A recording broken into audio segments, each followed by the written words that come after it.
A federal judge found former President Donald Trump liable for defamation Wednesday over remarks he made against writer E. Jean Carroll. This is the second time he has been found liable in a case related to the advice columnist who accused Trump of sexual assault. It's one of the many cases Trump currently faces. Also Wednesday, a judge denied his request to delay another civil lawsuit against him, this time related to fraud accusations against the Trump Organization and family.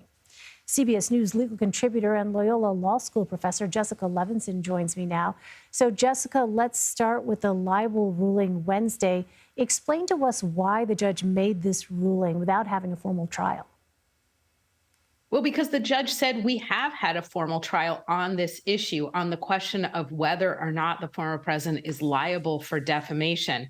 There were two different defamation suits, and they were based on the time when the former president denied the sexual assault allegations and explained why he said that I'd never sexually assaulted E. Jean Carroll, and I'm using my own words, because she's not my type, although I think that is a quote. And so he said essentially the same thing twice.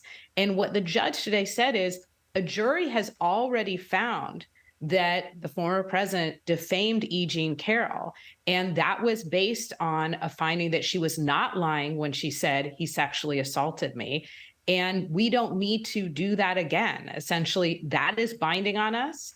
And so the next trial will just be about damages, not about whether or not there is liability at all. Well, as I mentioned earlier, a different judge denied Trump's request to delay his civil fraud trial in New York that's set to begin October 2nd. Jessica, is there anything else that could possibly get in the way of that start date? Well, the judge has been very clear in that case. He said this case is going. He said that the former president's request for a delay was completely without merit. And he has been very strong in his language, saying that this case is going to trial October 2nd. Now, if there were an intervening criminal case, could that potentially change things? Yes, but I don't see an intervening criminal case. The fastest case coming up right now is the Georgia state case, and I don't think that there is a world in which the former president goes to trial in that case in the beginning of October. All right, well, let's turn to Georgia. We saw one of the first televised hearings in that election fraud case. Why was Kenneth Chesebro denied the request to separate his case from Sidney Powell? What the judge really found is that there was not a good legal reason to sever his case. So it was both Kenneth Chesebro and Sidney Powell, two of the former president's former attorneys, who said, basically, carve us out of this case and try us separately. And they came to the judge with a number of different reasons, essentially saying that they engaged in completely different conduct than many of the other defendants, that it would waste the jurors' time.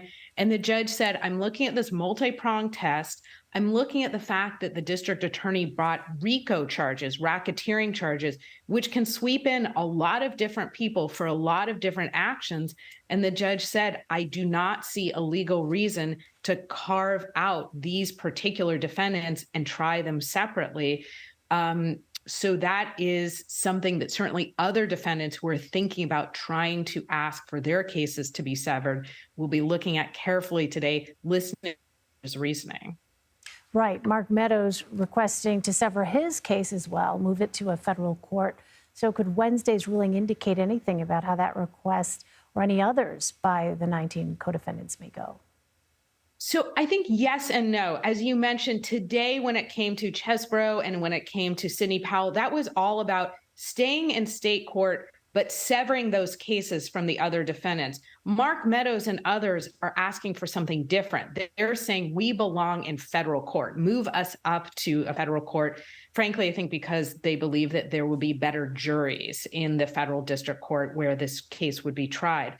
That's a different legal standard. So is there some guidance based on what happened today and based on what the judge said about RICO charges and how broad they can be? Yes, but again, it's a different legal question when it comes to removal to federal court. All right, Jessica Levinson, thanks so much for helping us sort through all of that. We appreciate it.